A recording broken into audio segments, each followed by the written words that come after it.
Hi, I'm Andrew Rich, and if you're like me, you look at the state of modern wrestling discourse and think, wow, what a cesspool. That's why I'm here to tell you about Music of the Mat Remix. That's right, your favorite wrestling music podcast is back with a new format, where I bring on a guest and we play songs related to wrestling-themed topics. It could be a wrestling reference, a wrestling concept, a wrestling pun, things of that nature. Now you might be saying, Andrew, that is a very, very tenuous connection to pro wrestling on a wrestling podcast network. Is this just an excuse to hang out with your friends and talk about music and ignore the rest of the wrestling landscape? Yes. Yes, it is. So listen to Music of the Mat Remix on the Voices of Wrestling Podcast Network, available on Apple, Spotify, or your podcast player of choice. Do you like wrestling trivia? Then check out the 5-Star Match Game, the Pro Wrestling Quiz Show. I'm Joe Gagney, and every episode, I grill 3 contestants with 5 rounds of power-packed wrestling trivia. We have over 30 evergreen episodes in the archives covering WWE, AEW, Japan, Mexico, and much, much, much, much more.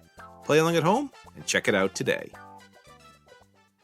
This podcast is a member of the Voices of Wrestling Podcasting Network. Visit voicesofwrestling.com to hear the rest of our great podcasts, as well as show reviews, columns, opinions, and updates across the world of wrestling.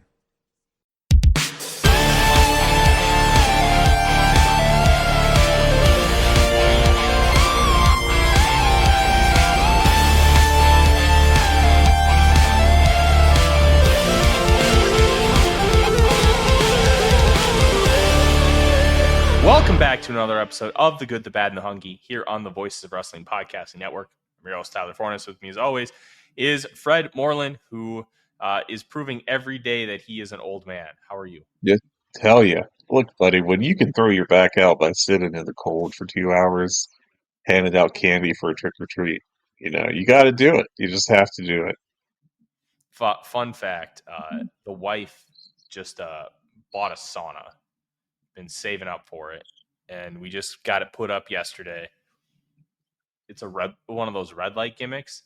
Thing freaking rules, man. It gets to like 150 degrees, and you're really sweating in there. It's awesome. You should get one of those.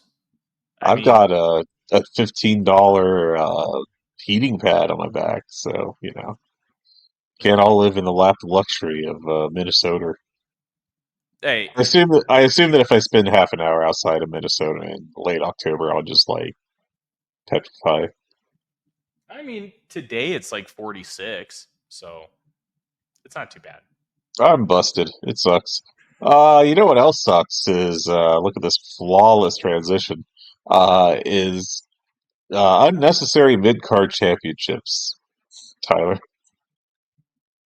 And boy, could you believe that AEW they came up with this new concept of a championship. They're going to call it the National Championship, but the gimmick is the champion is going to defend the belt in other promotions and around the world. Mm-hmm. I don't know. The first of its kind ever in AEW or anywhere in the world. To come up with this idea, and I for one applaud Tony Khan for the creativity needed to come up with such a concept. I have a theory about this that I've been kind of putting together. Obviously, the International Championship was kind of meant to be that. One of the reasons why it wasn't that was, and correct me if I'm wrong, but it feels like that was a pandemic-related decision. I can't remember when the International Championship debuted, but I think it was pre-pandemic, right? Yes. It was, well, no, I think it launched shortly after the pandemic. But I'm checking, because I'm curious. I genuinely don't. Yeah, it launched, it launched as the All-Atlantic Championship with Oh, it was the Forbidden Door gimmick, wasn't it? Yeah, in 2022. that had like I forget if it was Japan or what on it, but it was like that's not in the Atlantic, but okay. Um, So what a title! What a title! so here's my theory. And it's all going to be on execution, right? Because so many of the issues that we have with all elite wrestling isn't necessarily the ideas, other than the brochachos. That was just dog shit. But it's about the execution of the idea of what they want to do. And the All Atlantic into the International Championship was meant to kind of go around, defend it everywhere. That didn't happen. It just evolved into a standard mid card title, and then they wrapped it up into the TNT. Or no, it was the Continental. Never mind. So here's my theory.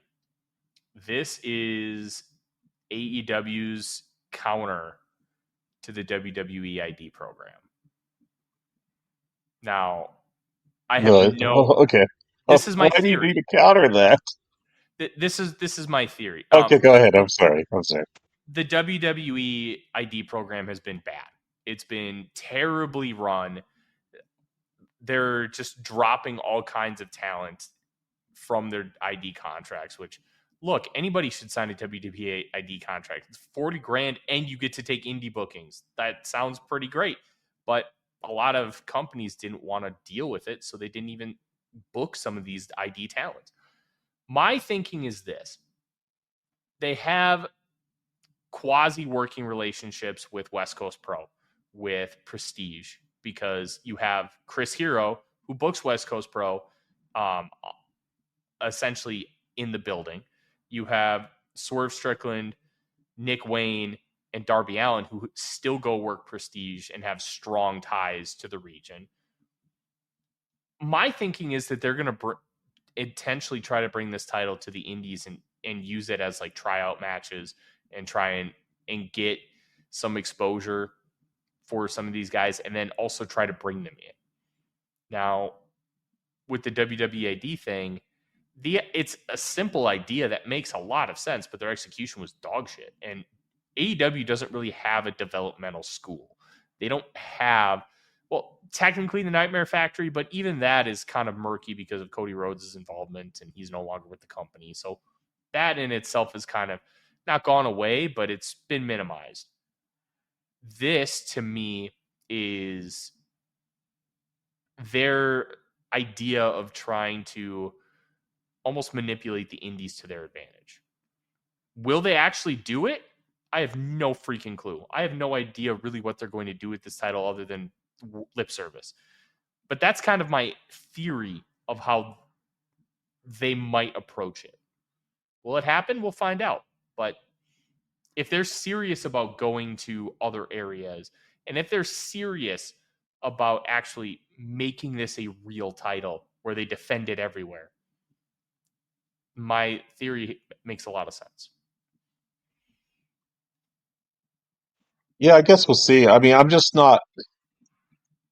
AEW very much suffers from new toy syndrome. I think that's a major issue with the company. Is Tony will get a new toy, and then he'll kind of eventually forget about old toys.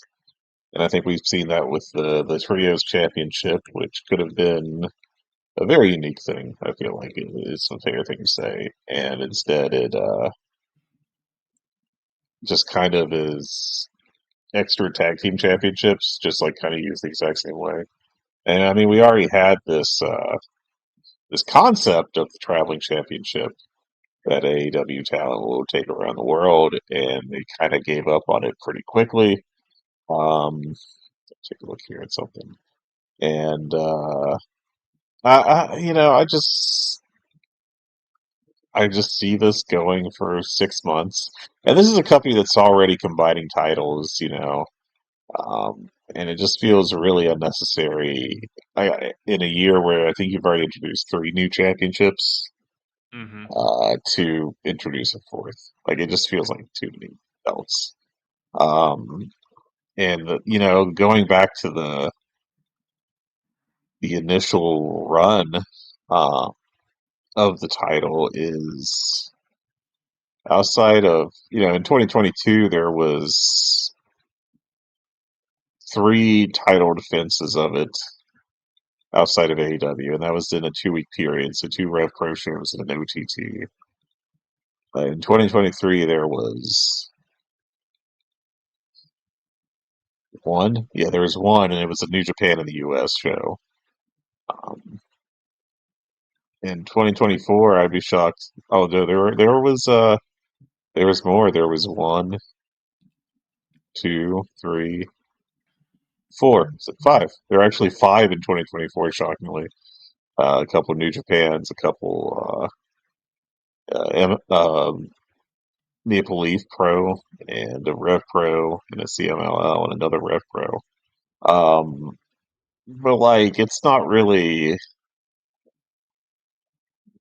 don't really think it came across as like a big deal, Mm-hmm. And I just think that this is unnecessary. You're already a company that's kind of struggling to like get people over, and I don't think that this is going to help them get over, which kind of feels the opposite of what a new belt should be doing. I think it's just going to kind of you've already got too much going on with like the mid card, and it'll be a great way to get someone over. That's obviously what you would have to hope for, but Yeah. I think just I'm not optimistic, and I'll leave it at that. I don't feel great about it working out. Look, I'm going to be real with you. Neither do I. I think it's a dumb idea to bring in another mid card belt. I saw somebody make the point. I think it might have been Meltzer that AEW is at their most popular when they just had 4 titles: Yeah, TNT, I tag, wouldn't say. world title, and women's title. Yeah, I wouldn't say that's like why they were at their most popular, but yes, it's definitely a point of strength when they. Mm-hmm. It's a little bit easier to, or a little simpler. I think I don't mind having a decent amount of titles, but I do think that there's a little bit of a glut outside of the top of the card with titles. I like feuds that don't have titles. Like, those are good. They're healthy Yeah, in a wrestling promotion.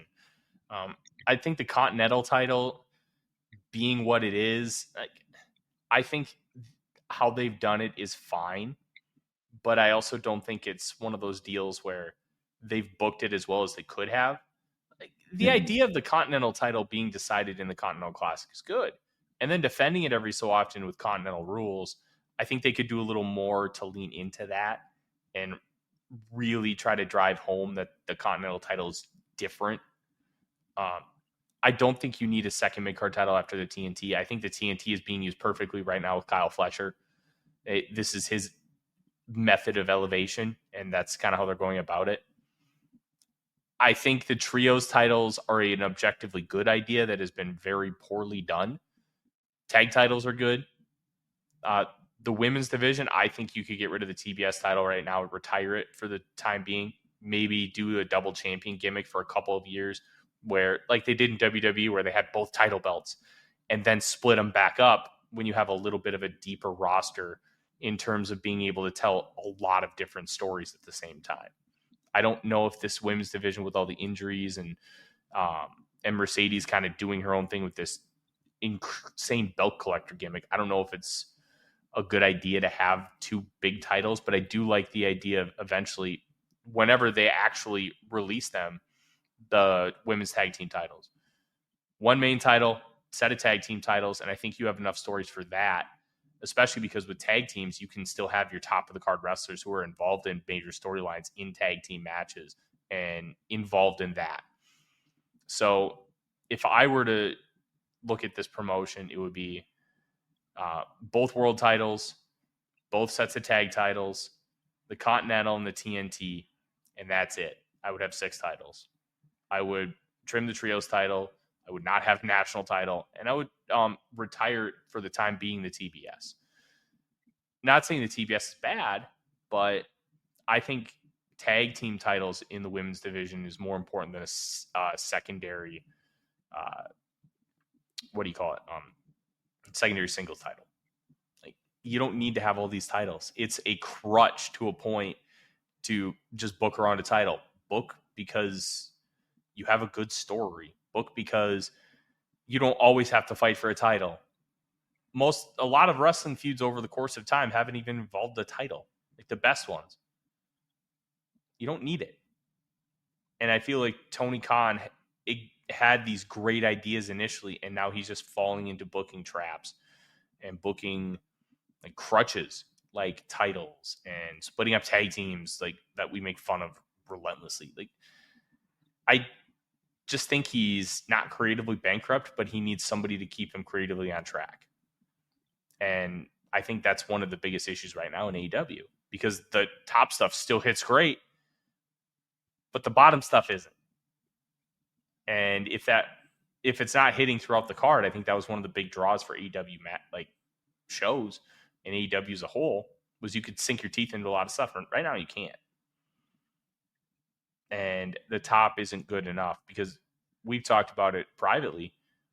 One of the big things in pro wrestling right now is there aren't stars. Like, pass the mom test, star. Capital S, star. Okada's not a star in this country. Omega's not a star. Hangman Page is not a star. Where are the stars? That, even if you go over to WWE, Roman Reigns isn't a capital S star in the same way that we're accustomed to. John Cena is a capital S star. The Rock is a capital S star. Cody Rhodes is emerging as a capital S star because he does so much media and he's doing crossover kind of stuff. But I think that's the biggest problem in wrestling right now. And forcing yourself to have all these titles, I think, is a symptom of that. Yeah, we'll see how it's implemented, but like it just feels really unnecessary. Now there is a situation unfolding with this that Tony Khan is claiming the heritage, or the lineage, I should say, of the national championship from Georgia Championship Wrestling back in the early '80s, which of course was on TBS, and trying to appeal to that cause of history, but that's proved unpopular with NWA, who have their own national championship, and that goes back to that same title, and so they're kind of pissed about it, and I can't blame them. I do think it's kind of weird to be like, this is our lineage, and have another company be like, dude, we own that belt, but what are we doing? Um, And then there's still the ongoing Shockwave trademark thing, I guess, which I mean, I don't. It seems to not be an issue because Shockwave is apparently never going to be a TV show. That's feel like we've been 18 months now of like the initial announcement of Shockwave is, well, not announcement, but the initial rumors coming out, and then absolutely nothing coming from them. Um, just Yeah, just I can't sit here and say that like the main reason for creating this title would be to mess with the NWA, because it feels like such a waste of energy to like try to mess with the NWA. Like, who cares? But I can't rule it out, I guess. Yeah, this whole NWA AEW thing has been going on for a while. And look, do they have a claim? Are we talking like this is a copyright infringement claim, or they're just pissed because it's an unwritten rule of wrestling that you don't have the same name of a title? Oh, it's a dispute over. They're opposing a trademark application, so not copyright, but a trademark. Okay, so it's a trade. It is a legit trademark application. Okay. Yeah, that is my understanding. Now, like I said, the story has been kind of dead for a year, seemingly, because No, I'm not talking Shockwave. I'm talking the national. yeah. Oh, well, the national title, I don't think is a. No, I was talking about the trademark for Shockwave. As far as the national title, I don't know if it's actually copyrighted. Now, they could definitely make an argument that that's their intellectual property. NWA could, since they've been using it for a while. But I also don't think.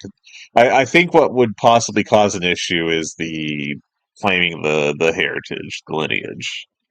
Um, when another company has a belt from that, but yeah, it's very silly. It just feels all this just seems very silly. Okay, we're going to do a quick injury roundup here. Dustin Rhodes, recovering from his double knee replacement, is said on Twitter he hopes to be back by March. Brian Cage is going to have another surgery to follow up on his previous surgery, so he's just going to be out even longer. And Big Tom Ish, Tomohiro Ishii dislocated his shoulder on the October 22nd episode of Collision facing Pac. One thing that I saw though just was kind of interesting is AEW apparently moved all their stuff up to Nashville as they continue to uh, just try to become the perfect bridge between TNA and WCW, I guess, spiritually.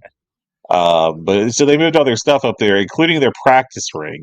And apparently, there's a bunch of this is per Brian Alvarez. There are people that are injured that previously would be using that practice ring as part of their like prepping for return stuff, but now there's no practice ring. So I haven't really seen like a follow up on this. This was something from like 9 days ago or something, but I thought it was just kind of a interesting story. Ideally, I think you would have a practice ring where people can use it, but maybe I'm just built different. You are built All different. right, Look at your back. that's right. I am built poorly. All right, so one more story we want to talk about. Then we're going to talk about the Observer Hall of Fame. So Hiroshi Tanahashi's retirement match is scheduled for the Tokyo Dome for New Japan January 4th. Of course, New Japan is a promotional partner of AEW.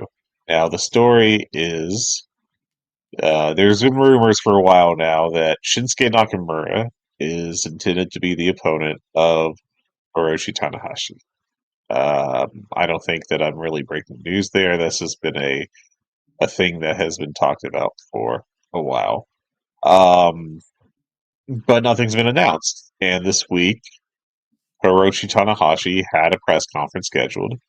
And it wasn't announced why, but with no opponent announced for him on January 4th, you have to assume that it was it was reasonable to assume that it would have been to announce his opponent for that match. But instead he just had nothing to announce. And I read that a reporter was like, "So is there like a delay or something?" And Tanahashi was like, "Yeah, we're working on it, basically." So I listened to the Super J Cast, of course, also a member of the Voices of Wrestling podcasting network, earlier this week, and they basically talked about how it was at one point that Shinsuke Nakamura was not only scheduled to be Tanahashi's opponent, but that Nakamura was scheduled to be at that press conference earlier this week. And then it was canceled. His appearance was canceled. And they reported that they've been told that WWE is not blocking Nakamura working this match. That apparently he has their blessing to do it. I think I read in Meltzer's reporting that Nakamura's contract allows him to work in Japan with the permission of WWE. And so, it is not a WWE issue that is preventing Nakamura from being announced as Tanahashi's opponent. And that is who I think Tanahashi wants to face. Again, this is summary from what I heard on the Super J Cast. If I mess anything up, I apologize. I am a notorious idiot. But they also said that Kazuchika Okada was never the original plan for Tanahashi's opponent. And they hinted that someone's trying to block the Nakamura match, and it's not WWE. And then they talked about the about being New Japan being in a proxy war between the two big American wrestling companies, AEW and WWE. So it's not exactly, and that this concludes what Super J Cast outright said on their show. So going forward, this is me connecting the dots. La la la la la. So it sure sounds like that. This is Tony Khan blocking the usage of Nakamura because the fraught is a word I would use relationship between AEW and WWE. And I will say that I can see why Tony Khan would not want New Japan to work with WWE. That makes sense to me in a way because WWE's trying to put you out of business and they're willing to do all kinds of bullshit to do that. And that sucks. I am sympathetic to this part of it. To the like, hey, we have a working relationship, New Japan. You should, and that these guys hate me and I hate them and they're making my life difficult. It's not very cash money of you to, try to work with them.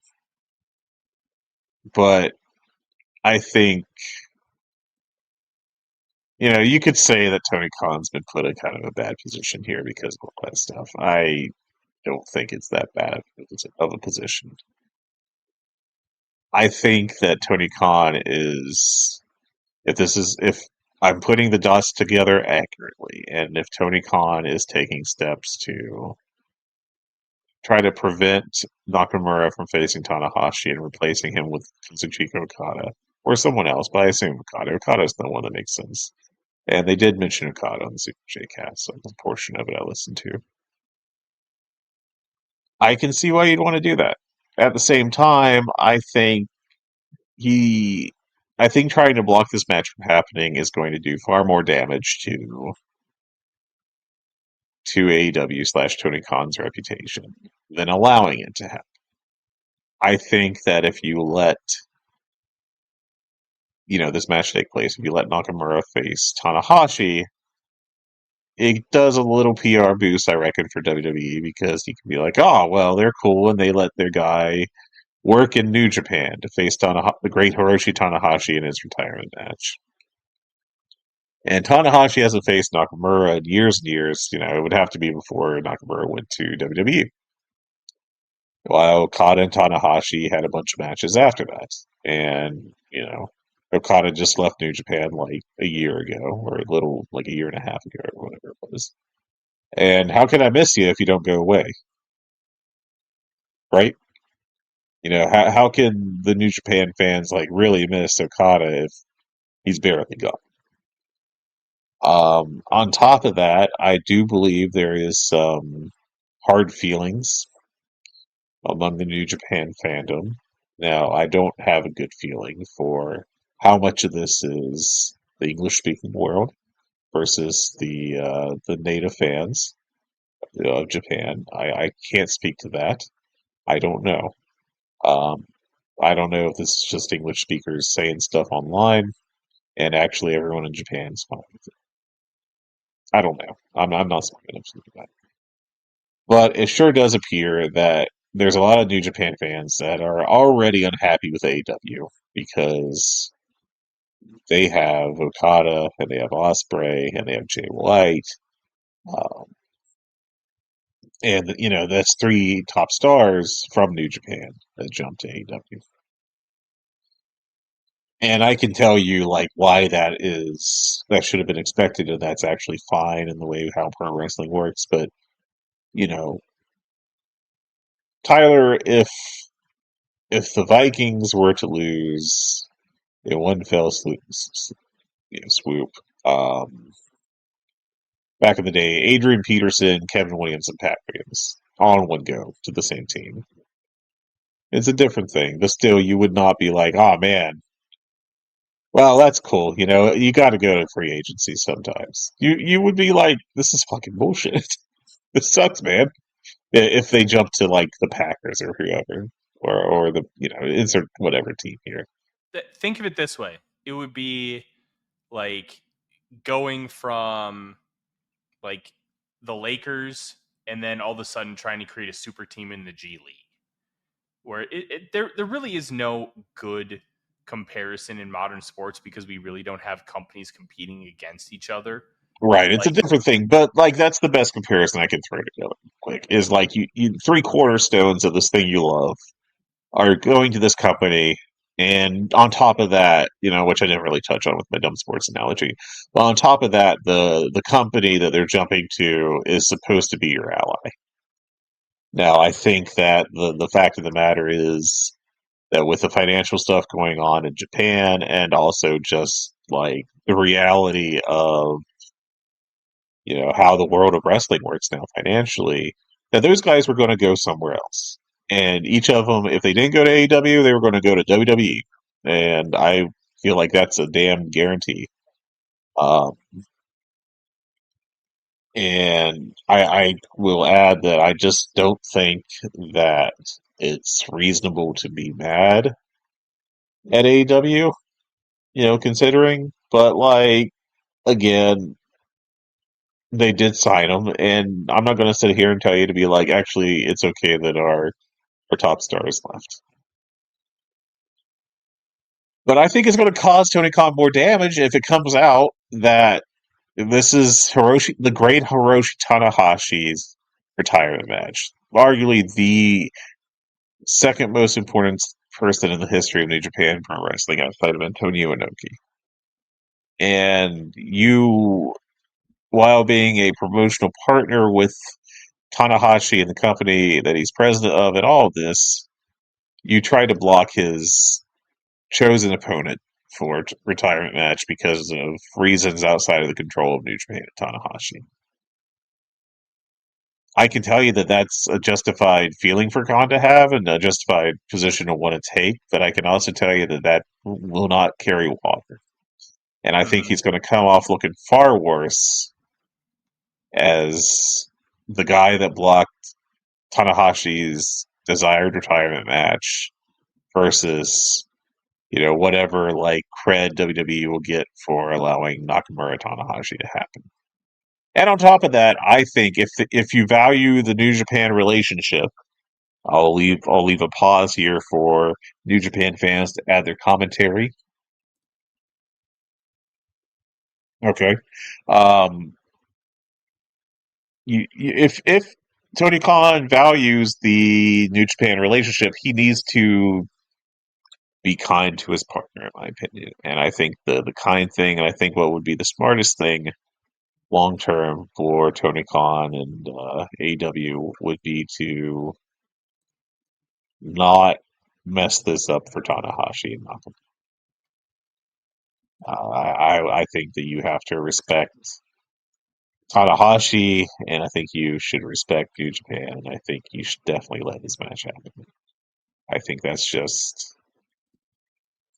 a better way to do business, in my opinion. I don't Now, disagree with you. we'll see how it goes. It's there's still plenty of time, but I mean, at some point they do have to actually put a name out there, right? You Mm-hmm. gotta you gotta fucking announce the match. But like, I don't know. It's I think you could be as bad as you want at WWE, and I think that Tony Khan probably has a lot of reasons, most of them legit, to be mad at WWE because of the way that WWE is so anti-competition and takes all these steps and et cetera, et cetera. But I think this is one situation where you got to be bigger man, and it sucks sometimes when you're dealing with someone who is a pissant all the time, referring to WWE. You have to be the bigger person, but I think the Tony Khan should do it. Assuming that this is that what I have lined up in my head, what I have laid out as what I believe to be the situation is accurate, and my assessment of the information that is out there is accurate. Now, if I'm wrong, if I mess something up, I'm sorry, I'm just a stupid idiot that's doing his best. But that is certainly seems to be what the signs are pointing towards. And I feel, I mean, I heard just a touch of the flagship where they talked about this, and I listened to the Super J Cast segment, and I feel like it's fair for me to talk about these things this way. I don't feel like I'm speaking out of turn. I don't feel like I'm just saying crazy stuff. Um, and I'm obviously not like some, you know, anti AEW guy because it's that's the we started the podcast because of that company. You know, we follow AEW every week. I still have watched over 98% of the matches they've ever held. I think, unless you count dark, and it goes down a little bit because I only need so many 3 minute squashes in my life. And it's just really it's a crappy situation, but sometimes you're in a crappy situation and you got to be the bigger dude. And that's it. That's it. That's all I got to say on it. I've gone on long enough already about the Tanahashi Nakamura rumor mill, but there it is. It's such a layered conversation too, right? Because we're not talking about these negotiations and discussions happening without Tanahashi being the focal point. And Yeah, we're not just talking about the fact that it's Tanahashi's last match. Tanahashi is the damn president of the company. So he is involved in all of these discussions, even if it wasn't about him. If this was like Liger's final match and they were trying to get somebody from WWE, let's just kind of go that path, he'd be in all those discussions too. So it makes it a little bit more of a delicate situation. If what we're kind of hearing, as you alluded to, is true, it's kind of a catch-22 for Tony Khan, right?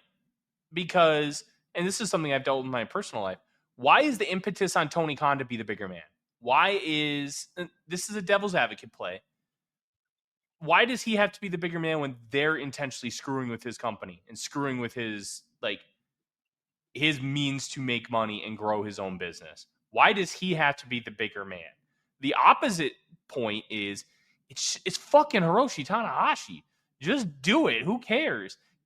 It's a very tough one because you can easily argue both sides, and both sides can easily be right, even in the same discussion. Where it is not on Khan to be the bigger person all the time. He shouldn't have to be the bigger person, but it's always presented that way. But at the end of the day, it is Tanahashi, and he is a once in a generation type star. In Japan, Tanahashi is a star, capital S. We talked about that earlier. They've already eclipsed last year's Dome sales, and they don't even have a match announced for Tanahashi. They may put 45,000 in the Dome. That is not out of the question here.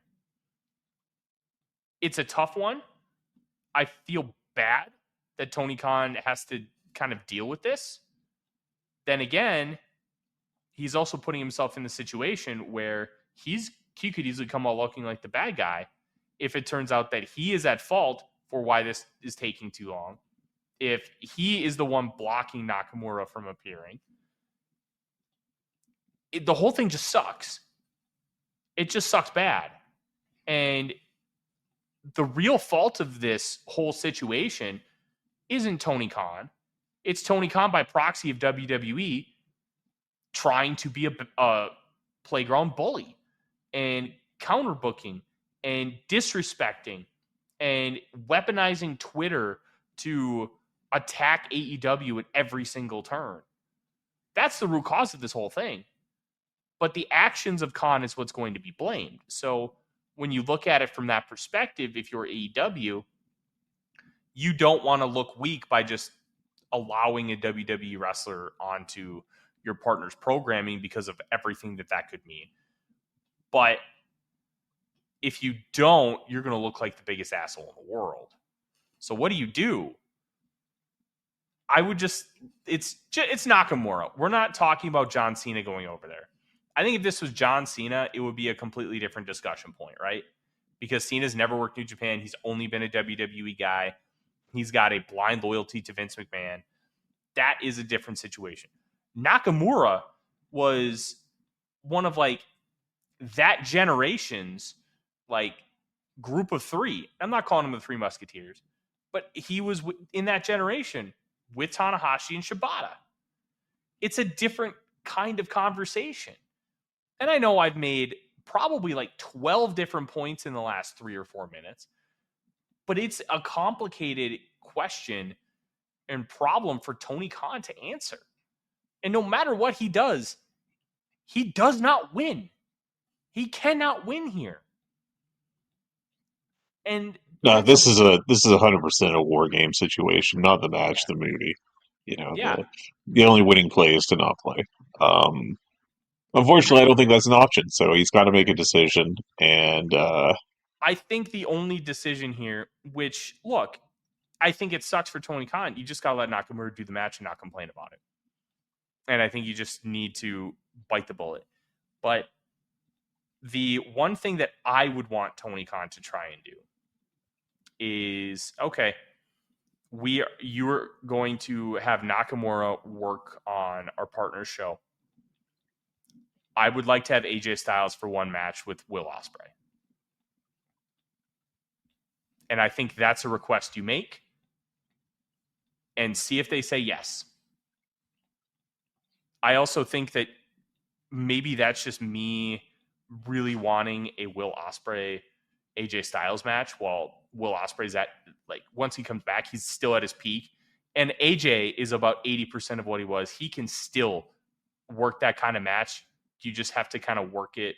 AJ just needs to be a little bit more ground-based with his offense, which is fine. I think you can still get a great match out of those two, and it's something that I know a lot of people would absolutely love to see. I think if you're Tony Khan, you try and get something like that out of the deal. But no matter what, you let it happen. And you just have to bite the bullet if this sucks and you're just going to get screwed in some way, shape, or form. Because at the end of the day, it's Tanahashi. You work with him. You have a lot of respect for him. And you just do the right thing for Tanahashi and deal with the consequences outside of that. I don't know. I feel bad for Khan in this situation because he can't win. No matter what, he's going to be painted as the bad guy. I mean, if there is a way you can play this where you can just have them do the match, but like, you could ask them to put you over on commentary a little bit to like talk about how you allowed, say something about how we helped make the match happen or something, just, lie or whatever. Um, Something along those lines. But on the other hand, you've already kind of got yourself in a bad situation with New Japan's English commentary because, the story that he got Chris Charlton suspended for a couple weeks because Charlton tried to work his own angle of, basically doing the AEW is a bad company that stole our dudes storyline as part of the Gabe Kidd Omega match at last year's Tokyo Dome. And I'm not saying that Chris Charlton wouldn't be a professional about it, but I can't imagine that he'd be tap dancing if you went to him and were like, okay, can you say nice things about Tony Khan for this match happening? Yeah. It's what really needs to happen here is Tony Khan needs to hire a legitimate PR firm to run his company. No, not run his company, but to be part of to run all the PR of his company. Yeah. Because that can help him a lot in situations like this. It just sucks. I think I agree with you that they need to have a better PR presentation in several ways, but I think this might have still been like just a damned if you do, damned if you don't situation. No matter what, Khan is screwed here, and he has not helped himself. This whole thing sucks. It should be all about Hiroshi Tanahashi going off and having one last match for the fans. And I think And it turned Nakamura is into just stupid drama. because you know what? When Subconscious hits in the Tokyo Dome, I'm going to go bonkers, and I really hope he has it. He has the dancers like he did at Wrestle Kingdom 8, I think it was. You remember that? I actually don't. Oh, you gotta go find that. It's one of the best entrances I think I've ever seen because they got like the fire and the pyro, and then they've also got like they're not strippers, but they're like professional dancers, and holy crap, are they good? And one dancer like starts like ends up on top of Shinsuke Nakamura and like stretched out. It's really fucking cool. Like he just looks like king of the damn world. Like I don't know. I'm talking too much about an entrance from Wrestle Kingdom 8, but That's the news for this. That's the news for this week. We're going to touch on the Observer Hall of Fame real quick. We'll talk about who we voted for. Of course, the last show on here was me doing a Hall of Fame podcast with Adam Berger. And ballots were due today. Both Tyler and I are voters and got our votes in. And Tyler, let's talk about it. Absolutely. Where do you want to start? Let's start with modern U.S. and Canada. Modern U.S. and Canada. The 6 possible selections on the ballot. I used all 6. I voted for Mark and Jay Briscoe, Samoa Joe, Jon Moxley, CM Punk, Cody Rhodes, and Sabu. I did really consider Goldberg, but I think that's going to be a next year decision because I didn't have a 7th slot.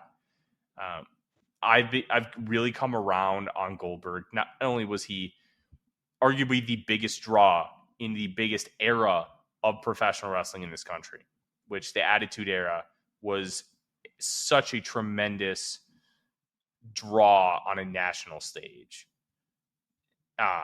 He was arguably the single biggest draw in that whole era. And then he came back and was a pretty big draw in that early second WWE run, like 2015, 2016, 2017. Those matches with like Brock Lesnar, squashing Bray Wyatt, Kevin Owens. He was a big draw. And he has an aura about him. He's not a great worker, but what he does incredibly well. So I've been convinced on Goldberg, but I just didn't have the spots. I went with Samoa Joe instead, he drew the biggest house in TNA history.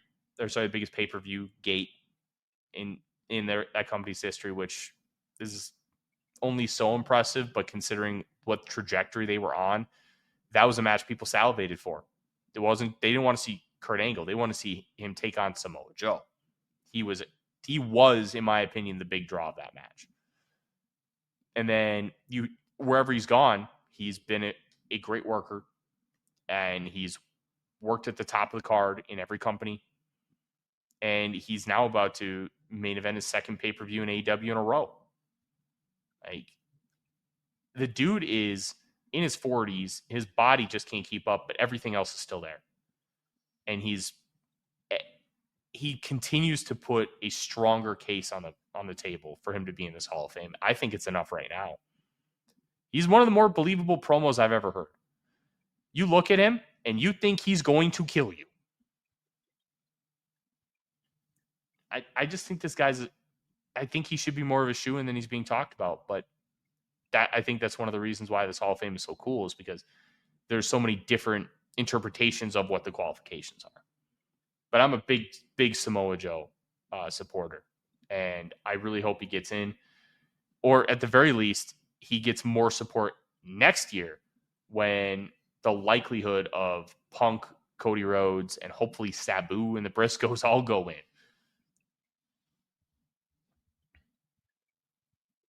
Let's see. I voted for CM Punk. I voted for Sabu. I voted for Cody Rhodes. I think those 3 will hopefully get in this year. Sabu's the. I don't know, man. It's gonna be tough. I can see no one getting in. I could see like 3 people getting in. And then I voted for the Briscoes, who have been absolutely high level tag team were for 20 years. Just absolutely an astonishing run there.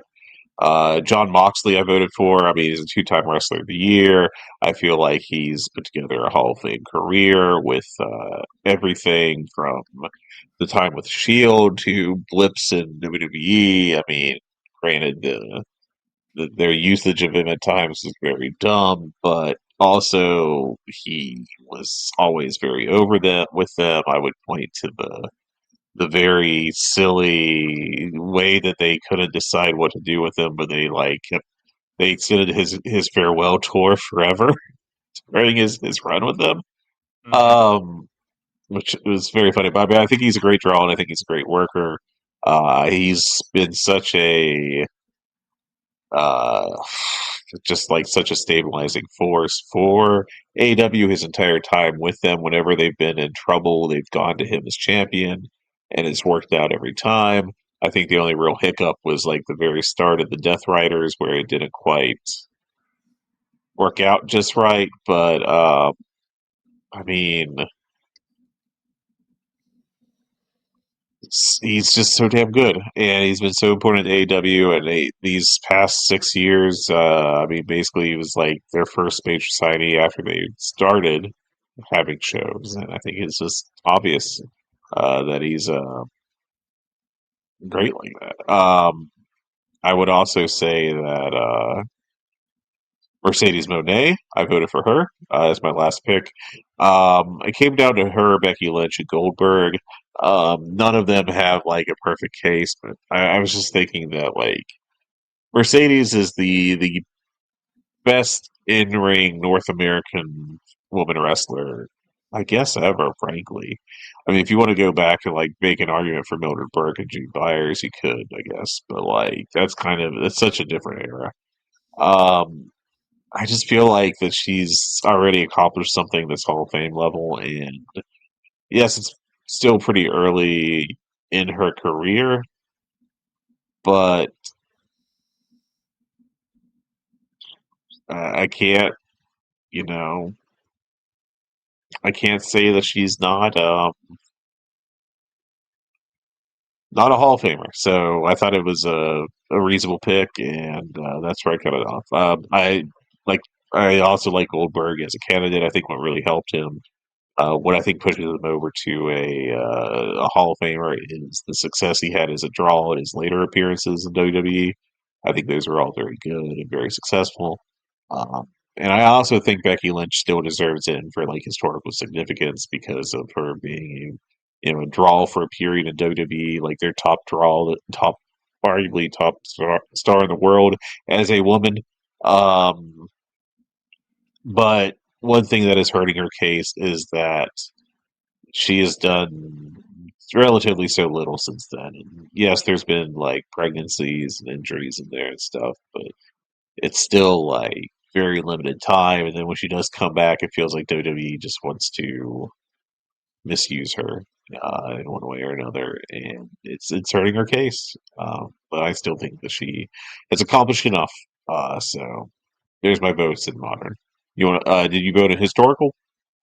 I want to say this about Becky Lynch too. I Sure. did not consider her at all. I understand the argument of, oh, she was the biggest draw in WWE and it being very historically significant for a woman. I don't disagree with that at all.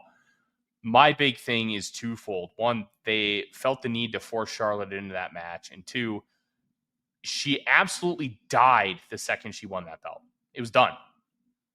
And to me, that is a disqualifier. I I can't get over that. I can't get over the fact that even though she was at this super high peak, that nobody gave a crap the second she won the belt. And maybe that's something I'll get over in time, but it's still so fresh in my mind, being that it wasn't that long ago, that I didn't even think of considering her for this. And I understand anybody who does. But it's a really tough deal to be that big of a deal and that big of a draw and then all of a sudden be nothing. That resonates with me. So she's a tough one. I'm not quite there with Mercedes. I don't blame anybody else who is. I want to see how this run really plays out, where she's doing this belt collector gimmick. And if this thing just tanks at the end, then that's going to be a real detriment on her case. So she's one of the few where I just want to wait and see. I mean, like, what would tanking look like in your mind? I'm just curious. I don't know, but Okay. It's just something with a current candidate. I want to see how this one plays out. Okay. With Moxley, I think the way this Death Riders thing has played out has been a huge positive for him, even if it started on a little bit of a rough Yeah, patch. I agree with that for sure. So I just view it a little bit differently. Well, I voted for him. I mean, I Moxley. So Yeah, it's look a lot of good candidates in here. I still think Bill Dundee being a candidate is weird in modern, but yeah, I hope that he moves to historical next year. I feel like it's really hard to assess him within the modern pool. But, yeah. yeah. I did. You did ask if I voted in historical. I did. I voted for 6. I did vote for the British Bulldogs. I voted for June Byers. Shout out Fred. That's your fault. Wild You're Bill welcome. Curry, Junkyard Dog, Mad Dog and Butcher Vachon, and the Von Erichs, Gary, Kevin, and David. I had a pretty similar ballot. I voted for June Byers, of course. I mean, she's basically, she's the only successful follow up to Mildred Burke that we have. And I feel like that she accomplished enough in her career, again, in like very difficult situations to make her a Hall of Famer.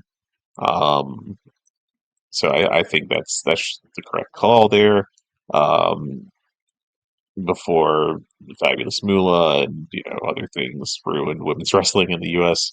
I think that yeah, I mean, I think she's a Hall of Famer. Wild Bill Curry, very early draw, really helped kind of popularize the start of like hardcore wrestling. I voted for Junkyard Dog, tremendous draw for a while in the Southeast as a black man, which is at that point was a very hard thing to do. People will rag on the second half of his career. I get it, but he was just so monumentally over for a few years there that, like, I feel like he deserves inclusion, especially when you consider the societal factors going on there. I voted for the Von Erichs. I mean, it's similar to Junkyard Dog without the societal stuff. I mean, they were just so over for such a. I mean, they were supernovas.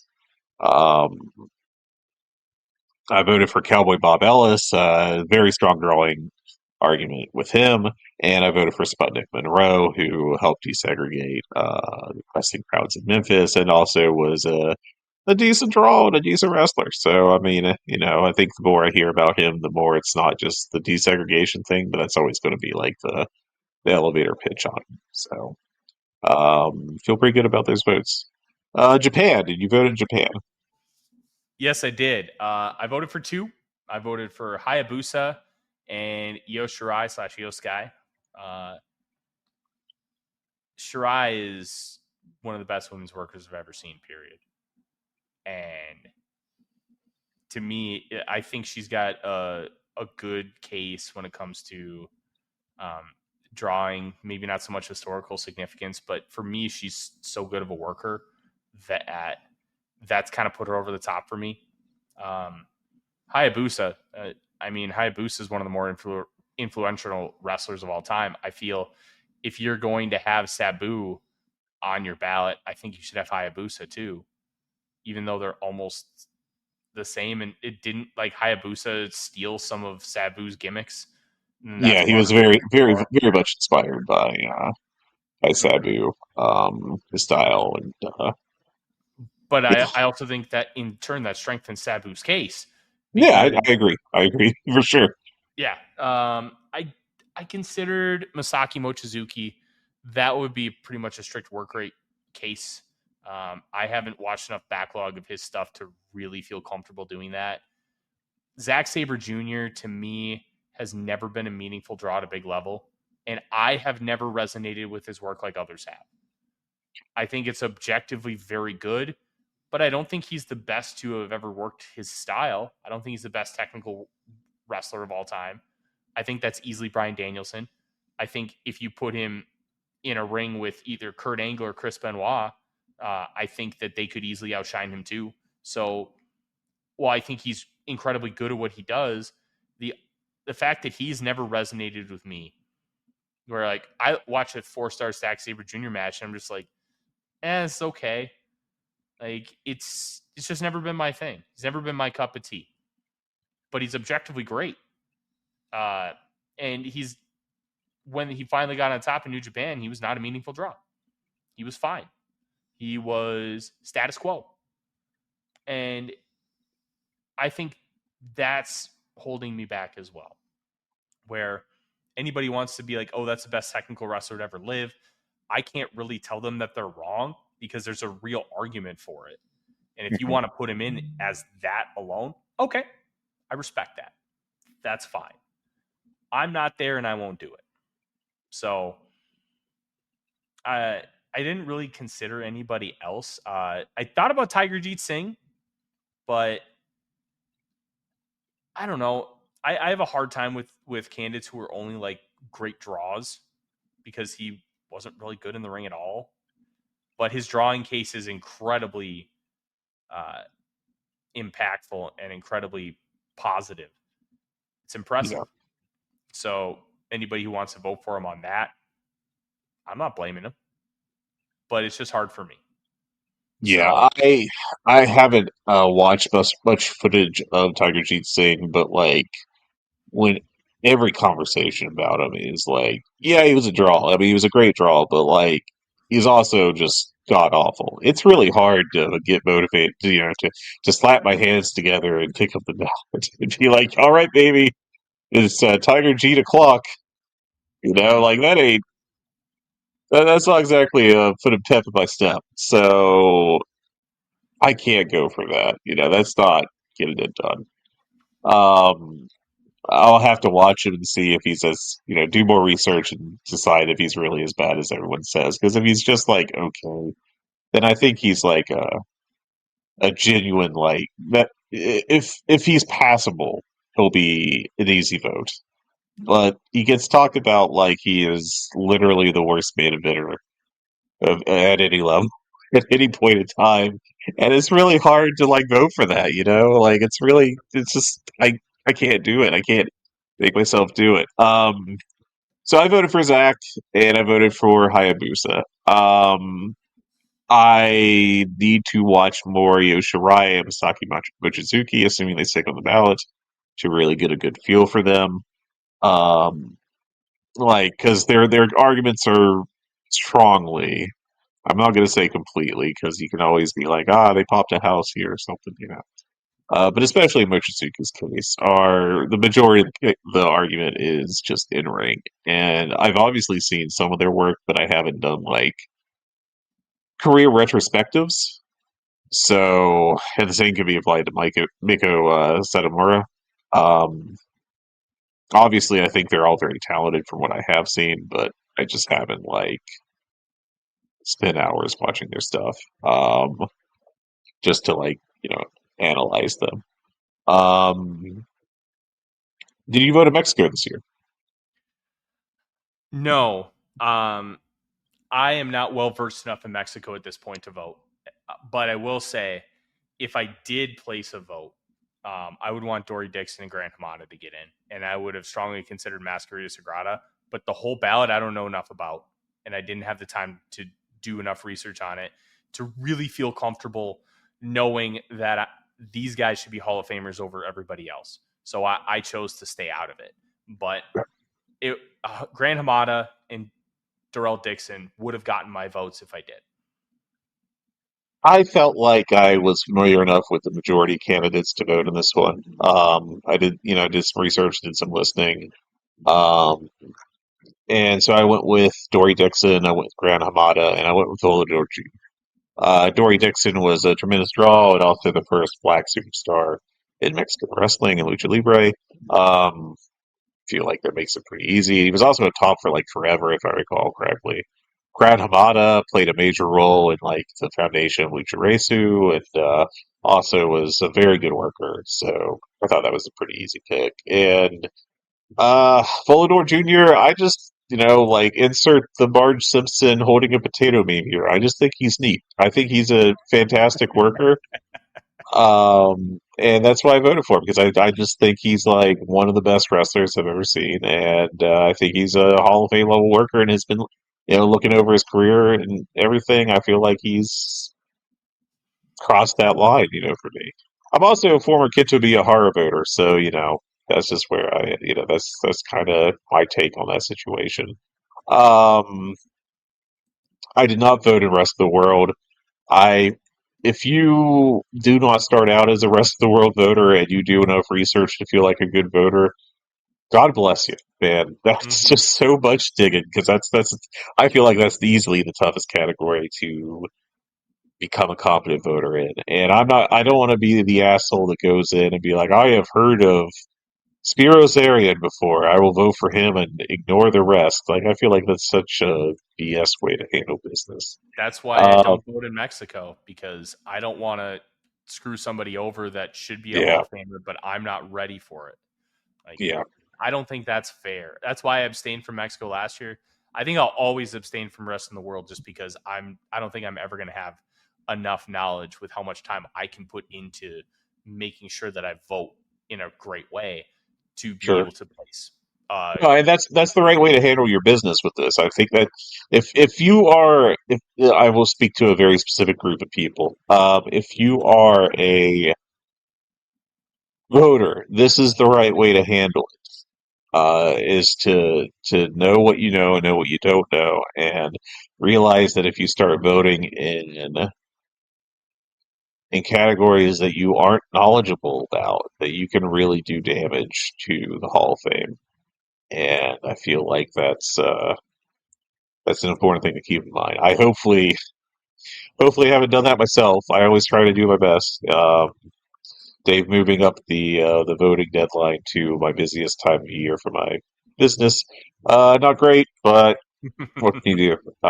Sucks for me, but I just do the best I can. Did you vote in the rest of the world? I said no. Okay, I didn't think I thought you had, but I just wanted to be sure, just to make sure that you weren't like, well, Fred, I actually am the person that has started in this category.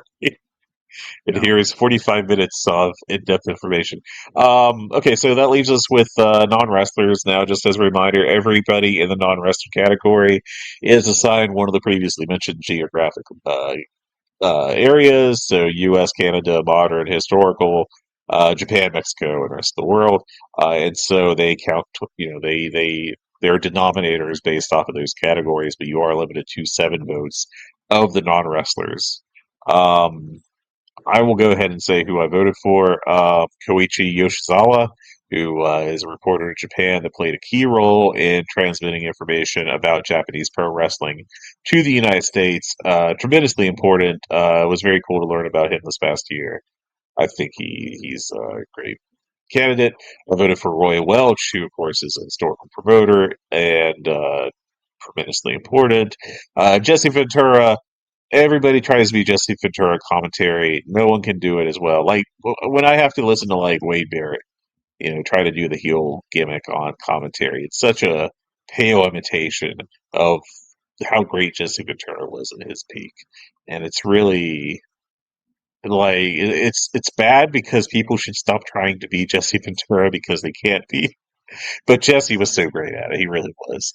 Ted Turner, I think he's an easy yes because he is why WCW existed, basically, and why we did not have a monopoly from like the late '80s on, and it gave us like a decade plus of another major promotion. It created a bunch of jobs.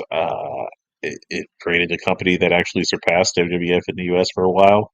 I don't know how you can really look at him as a negative. I think he did tremendous things. Yes, he was very hands off, but like I think that it's just obvious. Morris Siegel, another very successful historical promoter, the Grand Wizard, one of the three wise men managers from the WWF region. Was always a key player there and used to help get top heels over. And then Bobby Bronze, who helped train Ricky Dozan and also helped start Japanese professional wrestling on a large scale. So, along with some promoting in the U.S. in booking, I should say. So those are my votes in that category. Tyler, yours? Yeah, I voted for all 7 potential slots. I voted for Bruns. I voted for Morris Siegel. I voted for George Scott. I voted for Roy Welch. And I voted for Ted Turner, who I voted for last year. If Ted Turner doesn't do what he did with wrestling, who the hell knows where pro wrestling would be in the United States at this point? Like, he did so much for professional wrestling just by making sure it had airtime, by supporting it. And one of the more influential, whether you think it was good or bad, eras of professional wrestling happened because of Ted Turner believing in WCW. Ted Turner's the reason the Attitude Era happened. Whether we want it, you want to give credit to other people or not, it all started because Ted Turner believed in WCW and gave it the airtime.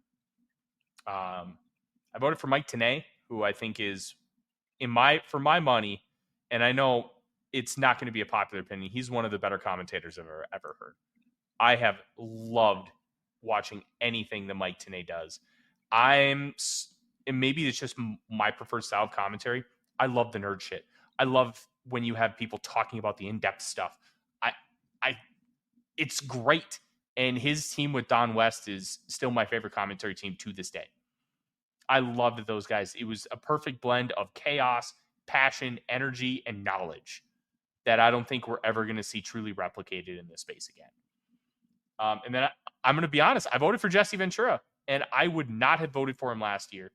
But I want to shout out the flagship Patreon guys, Joe Lanza and Rich Craich, when they had Tony Richards on. That episode in particular, I mean, they did such. Yeah, the flagship always does such a great job with the Hall of Fame audio, but that Tony Richards show in particular was awesome. He convinced me to vote for Jesse Ventura, and I should have been more of a Jesse Ventura guy. But I wasn't. And you know why I should have been more of a Jesse Ventura guy? He won governorship in my state. He did.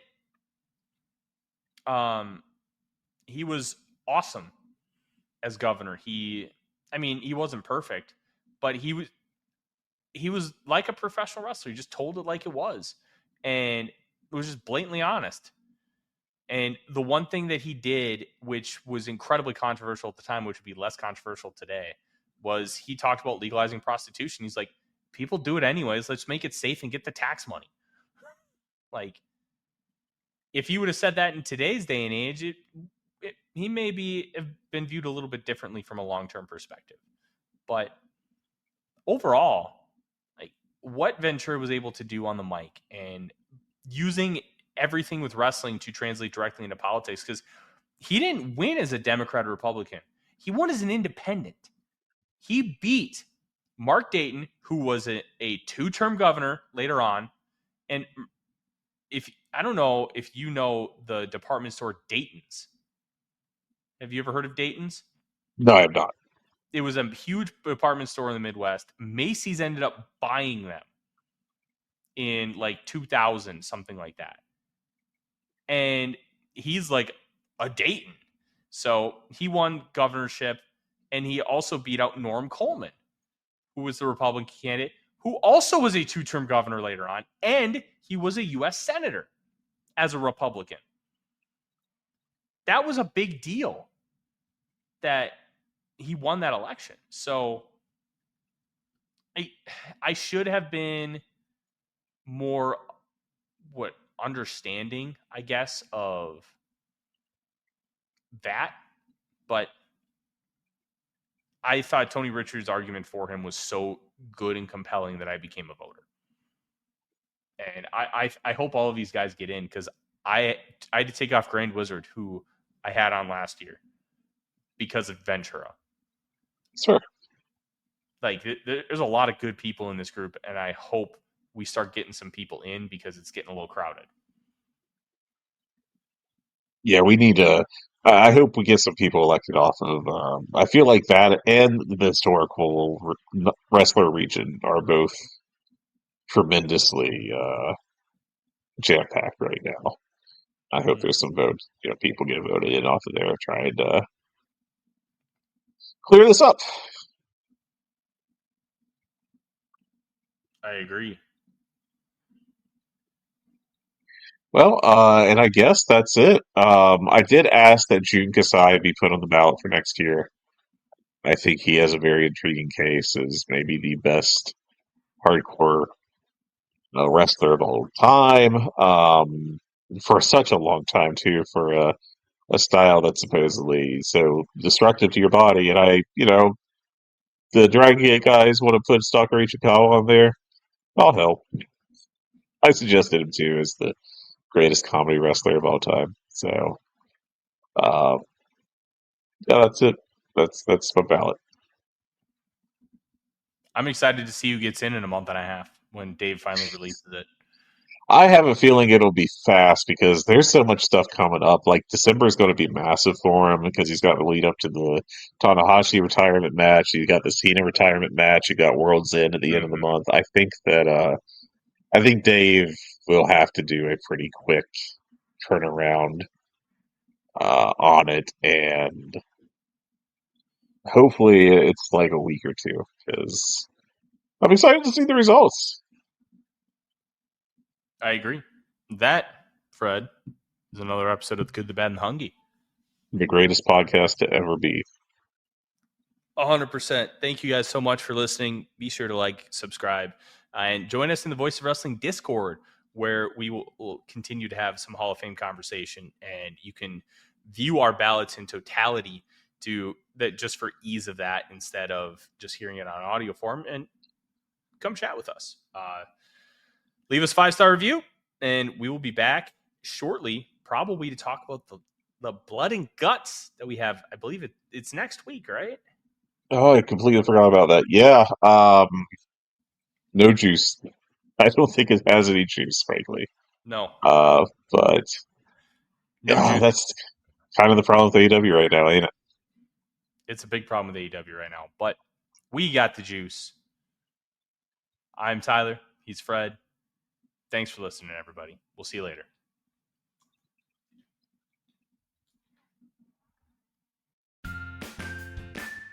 Hi, I'm Andrew Rich, and if you're like me, you look at the state of modern wrestling discourse and think, wow, what a cesspool. That's why I'm here to tell you about Music of the Mat Remix. That's right, your favorite wrestling music podcast is back with a new format, where I bring on a guest and we play songs related to wrestling-themed topics. It could be a wrestling reference, a wrestling concept, a wrestling pun, things of that nature. Now you might be saying, Andrew, that is a very, very tenuous connection to pro wrestling on a wrestling podcast network. Is this just an excuse to hang out with your friends and talk about music and ignore the rest of the wrestling landscape? Yes. Yes, it is.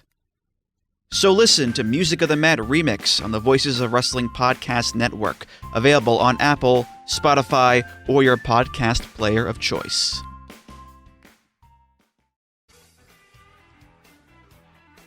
Hello, Voices of Wrestling listener. Dave Ryan here. Have you ever wondered to yourself how many hidden gems are hidden away inside the last years of World Championship Wrestling? Have you ever asked yourself how many tenuous gags can be made about the name Mike Enos? And have you ever thought about what it sounds like for two Irishmen to interpret a very chaotic company through its B-show? The answers to all this and more are just a click away. Check out Days of Thunder every second Thursday on the Voices of Wrestling Podcast Network.